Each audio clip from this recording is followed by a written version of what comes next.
కమ్మగా ఏదోటి తినాలని వేడి శనగుళ్ళు టమాటా పచ్చడి చేసుకుంటున్నాను రోట్లో వేసి. రోలుని శుభ్రంగా కడుక్కొని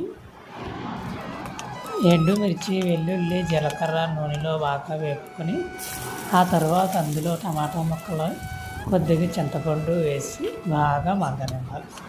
ఈ మగ్గిన తర్వాత ఈ మిశ్రమాన్ని అలాగే ముందు వేపుకున్న వేరుశనగ గుళ్ళు శుభ్రంగా రోట్లో వేసుకొని బాగా దంచుకోవాలి.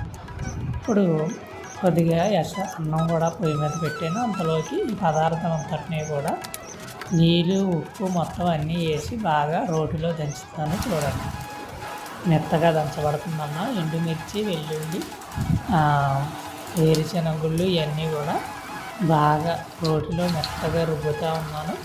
కమ్మటి పచ్చడి పుల్లగా రుచిగా మనకు టమాటా, చింతపండు వేయడం వల్ల ఇంకా మంచి రుచి మనకు అందిస్తుంది. శుభ్రంగా రెడీ అయింది. ముందుగా సిద్ధం చేసుకున్న పాత్రలో మనము ఈ పచ్చడిని తీసుకుంటాం. చూడండి ఎంత బాగుందో. చిన్నప్పుడు ఇదే రోట్లో అన్నం వేసుకొని తినేవాళ్ళం. ఇక్కడ అన్నం కూడా ఉడికిపోయింది. ఈ అన్నం వారు చేసుకొని వేడివేడిగా అన్నాన్ని మరీ చేసుకొని పచ్చడితో తింటుంటే